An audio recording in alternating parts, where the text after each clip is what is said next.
Hi, and welcome to the planning portion or video of Route 125. Today we're going to go from Cutter Marina.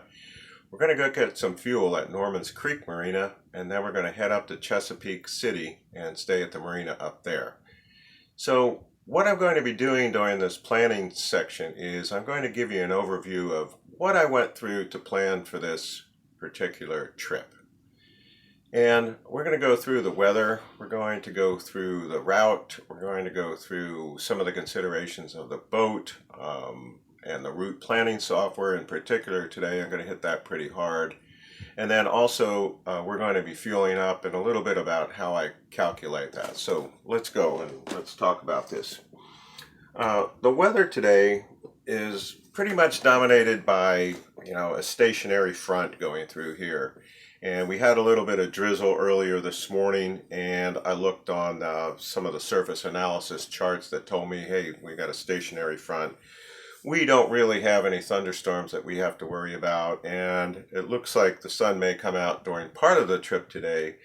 Winds are pretty much 8 knots. They're going to be coming out of the south.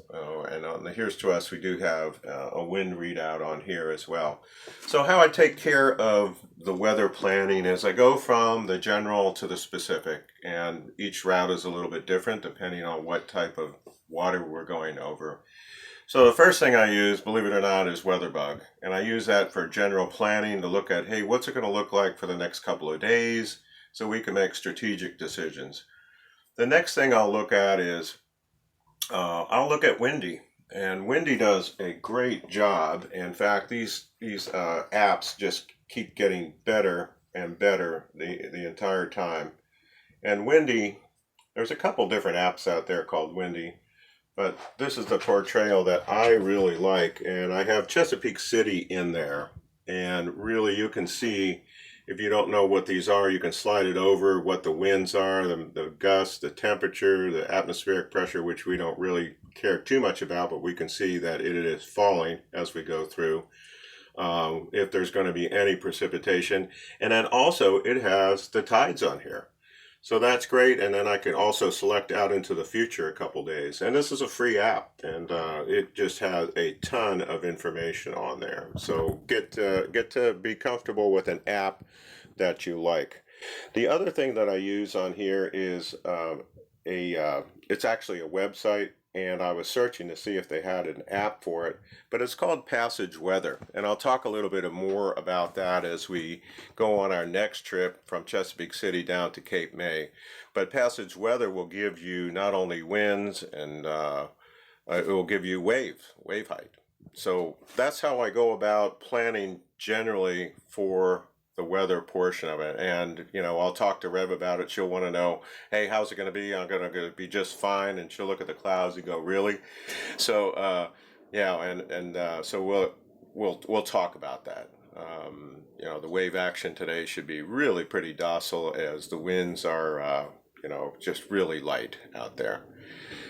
So the next thing that I do is, consider the boat, and I've already been down in the engine room and taken a look at everything down there. You want to do that every day. You may not have to check the oil every day, but at least get down there and, check a couple things down there, make sure there's, no massive leaks under your engines, kind of keep that clean, and all part of, getting your boat ready, knowing the weather and the boat and some of the limitations on there. One of the things about the boat today is we need fuel.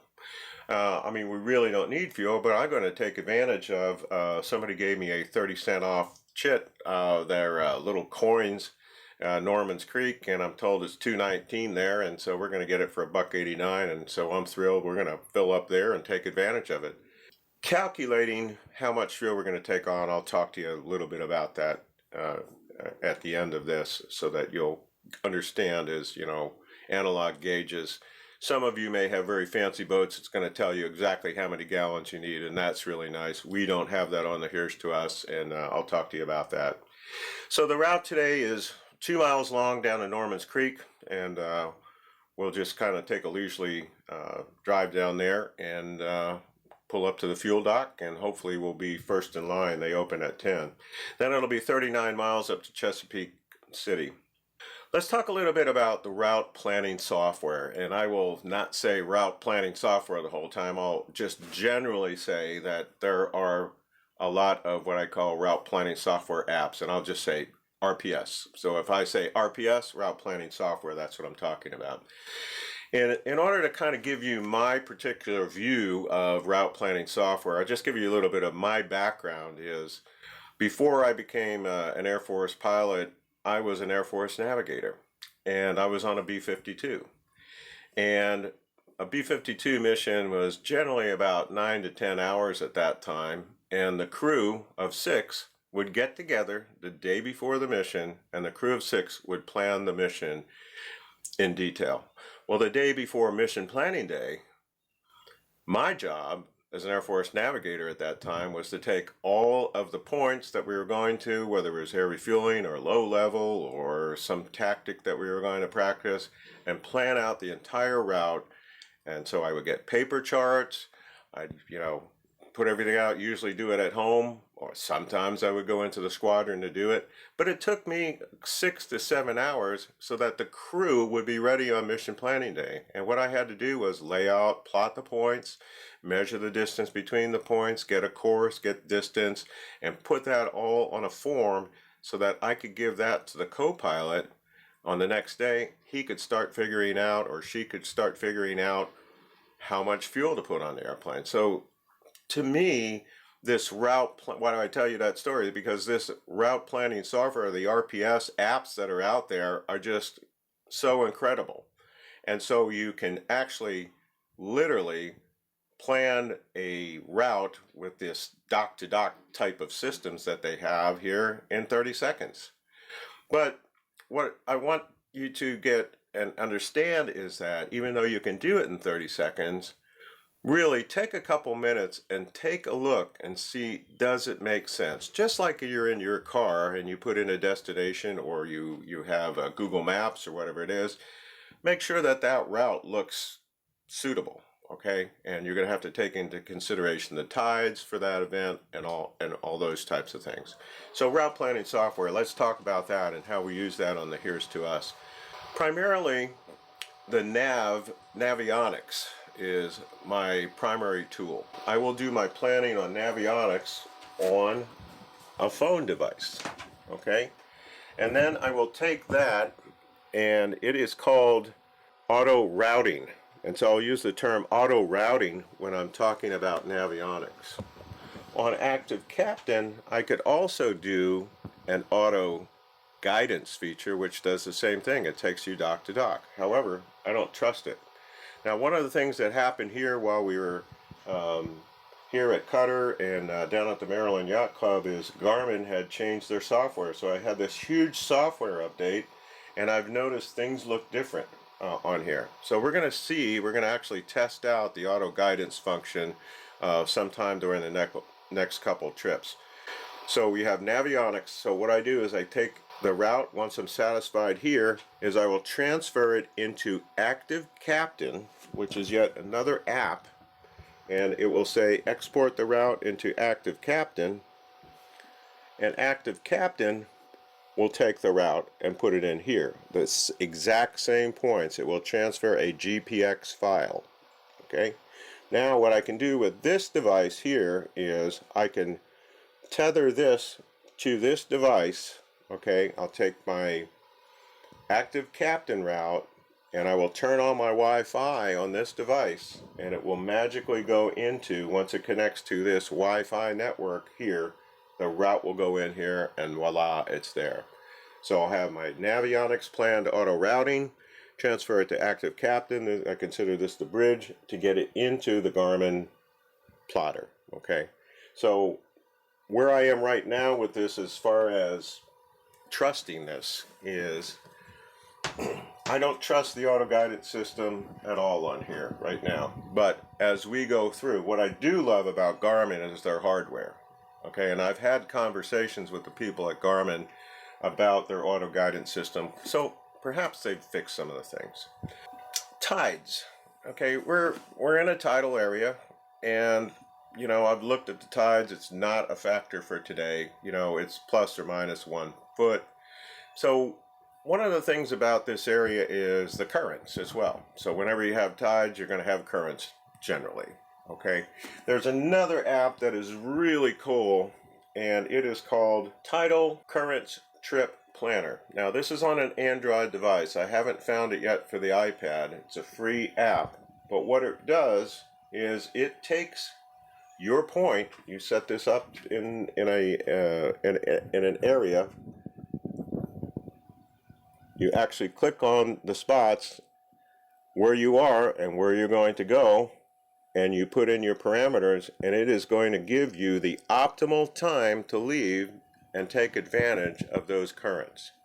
Now we can't do this today because we're waiting on fuel, but if we wanted to maximize the currents, this tool would give you that information to say, when should I depart?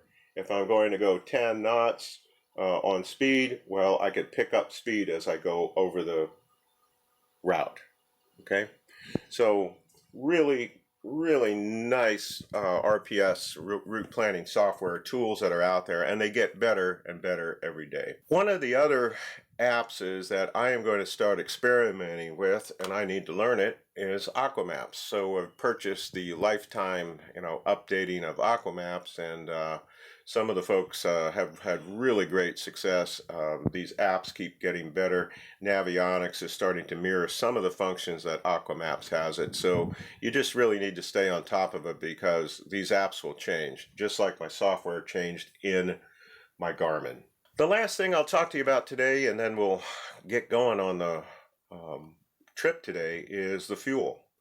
And if you can take a look at my fuel gauges here, Rev, as I'll point this out, is that my fuel gauges is that I have on each side is I have a forward gauge, a forward tank, and an aft tank. And so what I do is, right now the engines aren't running, so these aren't actual quantities that are in there, but I have kept a log of what my fuel is, and I keep a log generally about every hour or two on a trip. But I will also record what I have at engine shutdown. Before I shut down the engines, I'll take a look. Now you can see those gauges, are in, basically it looks like a full tank, quarter of a tank, and a half tank. Well, that doesn't tell me much, but I do know that I can read these in 1/30 seconds, and that's the way I keep my log, is, hey, I have 18/30 seconds of a tank, or 19.5 30 seconds of a tank, and that my front tanks take 232 gallons. So I've just made a little table to say, hey, how much fuel should I have in this tank? And when I go to fill up, as I'll know how much fuel I need to put in. So therefore, when I pull up to the dock, as I can tell the dock hand, yeah, the front tanks are going to take about 90 gallons apiece. The back tanks are going to take about 45 gallons apiece. So that's the way you can do it on your boat if you're stuck with something that has an analog gauge. Okay, and you will notice differences in those gauges as they age. Sometimes they're better, sometimes they're worse. So you're going to get a good feel for your particular boat as to how it's performing. So that's pretty much what went into planning really a pretty simple trip, 2 miles down to Norman's Creek, and then 39 miles up to Chesapeake City, where we'll stay hopefully at the marina there and have a nice dinner.